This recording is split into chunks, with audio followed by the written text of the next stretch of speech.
اس سے پہلے کہ میں سورۃ العصر کے بارے میں کچھ عرض کروں، چند باتیں تمہیدی طور پر جان لیجیے۔ نمبر ایک، یہ قرآن حکیم کی مختصر ترین صورتوں میں سے ہے۔ صرف 3 صورتیں قرآن کی ہیں جو 3 آیات پر مشتمل ہیں، سورۃ العصر، سورۃ الکوثر، سورۃ النصر۔ 3 سے کم آیات پر کوئی سورت مشتمل نہیں ہے، تو 3 سب سے چھوٹی صورتوں میں سے ایک سورت سورۃ العصر ہے۔ نمبر 2 یہ کہ یہ قرآن حکیم کی اولین صورتوں میں سے ہے۔ قرآن کا اسلوب یہ ہے جو سورہ ہود میں بیان ہوا، کتاب احکمت آیاتہ ثم فصلت من لدن حکیم خبیر۔ یہ ایک ایسی کتاب ہے کہ جس کی آیات پہلے محکم کی گئیں اور پھر ان کی تفصیل بیان کی گئی اس ذات کی طرف سے جو حکیم اور خبیر ہے۔ ابتدا میں قرآن مجید کی چھوٹی چھوٹی صورتیں، لیکن یہ چھوٹی چھوٹی صورتیں مضامین کے اعتبار سے، حکمت کے اعتبار سے، ہدایت کے اعتبار سے اس محاورے کے مانند ہے کہ دریا کو یا سمندر کو کوزے میں بند کر دیا جائے۔ تیسری بات یہ کہ یہ قرآن حکیم کی جامع ترین صورت ہے۔ میرے انداز بیان کو پہچانیے، پہلے میں نے کہا یہ قرآن مجید کی مختصر ترین صورتوں میں سے ایک ہے،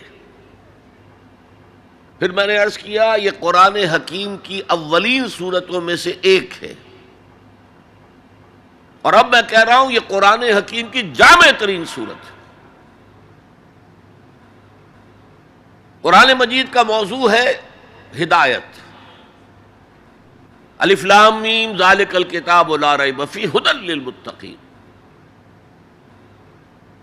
رمضان مبارک کی عظمت کے بارے میں بیان کیا، شہر رمضان الذی انزل فیہ القرآن ھدی للناس وبینات من الھدی والفرقان۔ قرآن سائنس کی کتاب نہیں ہے، اگرچہ سائنٹیفک ریفرنسز قرآن میں ہیں۔ قرآن تاریخ کی کتاب نہیں ہے، قرآن فلسفے کی کتاب نہیں ہے، یہ کتاب ہدایت ہے، فکری ہدایت، عملی ہدایت۔ اور وہ ہدایت جو ہے اس سورہ مبارکہ میں مختصر ترین الفاظ کے اندر سمو دی گئی۔ چنانچہ میں یہاں آپ کو امام شافعی رحمۃ اللہ علیہ کے 2 قول سنانا چاہتا ہوں جو اس سورہ مبارکہ کے بارے میں ہے۔ آپ نے فرمایا لو تدبر الناس هذه السورہ لوسعتهم، اگر لوگ صرف اس ایک سورت پر تدبر کریں، غور کریں، سوچیں، فکر کریں تو یہ ان کی ہدایت کے لیے کافی ہو جائے گا۔ اس سے بھی زیادہ بڑا قول جو مفتی محمد عبدہ نے اپنی تفسیر پارہ عم میں بیان کیا ہے، لو لم ينزل من القرآن سواها لکفت الناس، اگر قرآن میں سوائے اس ایک سورت کے اور کچھ نازل نہ ہوتا تب بھی لوگوں کی ہدایت کے لیے کافی تھی۔ اسی جامعیت کی بنا پر صحابہ کرام کا ایک طرز عمل امام رازی نے لکھا ہے، کان الرجلان من اصحاب النبی صلی اللہ علیہ وسلم اذا التقیا لم يتفرقا حتى يقرأ احدهما على الاخر سورة العصر ثم يسلم احدهما على الاخر۔ نبی اکرم صلی اللہ علیہ وسلم کے صحابہ کا معمول تھا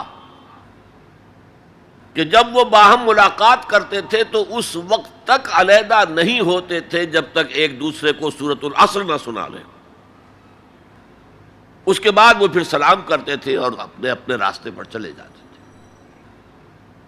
یعنی تذکیر کے لیے، یاد دہانی کے لیے، ہدایت کے جملہ مراحل کو واضح کرنے کے لیے ایک ایک لفظ میں یہ سورہ مبارکہ جو ہے واقعتاً اسی کی مثال ہے کہ سمندر کو کوزے میں بند کر دیا گیا۔ ایک اعتبار سے یوں بھی کہا جا سکتا ہے کہ یہ قرآن حکیم کے مضامین کا انڈیکس ہے۔ قرآن میں کچھ تاریخی واقعات بیان ہوئے ہیں، کچھ ازل کی باتیں بتائی گئیں، آدم کی تخلیق کا مرحلہ بتایا گیا، آدم و ابلیس کا قصہ بیان کیا گیا، پھر بہت سے انبیاء کے حالات بیان کیے گئے، پھر ہمیں آخرت کی خبریں دی گئیں۔ ان سب کی طرف اشارہ ہو گیا والعصر، زمانہ گواہ ہے،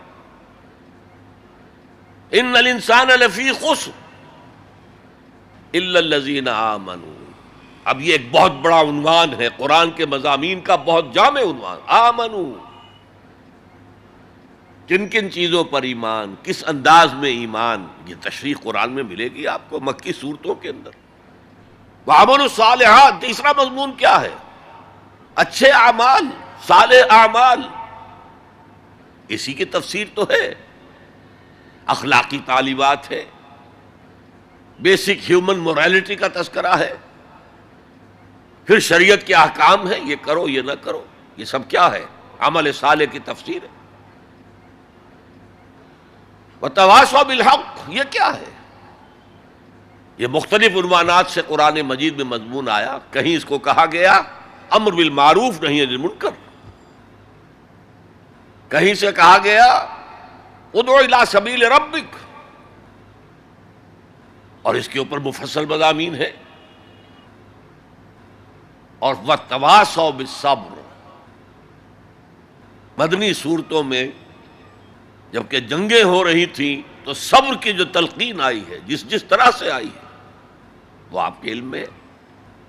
تو یہی تو مضامین ہے نا قرآن کے۔ تو گویا کہ سورۃ العصر جو ہے مضامین قرآن کا ایک جامع انڈیکس ہے۔ چوتھی بات یہ نوٹ کر لیجئے کہ یہ کلام انتہائی مؤکد ہے، نہایت تاکیدی ہے۔ پہلے تو اللہ قسم کھا رہا ہے، اللہ بغیر قسم کھائے بھی کوئی بات کہے تو مستند ہے ان کا فرمایا ہوا، لیکن تاکید کے لیے والعصر، زمانے کی قسم کھائی۔ ان الانسان لفی خسر، ان تاکید کے لیے، لفی لام پھر تاکید کے لیے، خسرن تفخیم کے لیے، معمولی خسارہ نہیں، 1000 2000 لاکھ 2 لاکھ کروڑ 2 کروڑ کا خسارہ نہیں، بہت بڑا خسارہ، تاکید کی انتہا ہے۔ هي الحلقات تحفظني بآيات من القرآن، هي الحلقات تملأني بحب المصطفى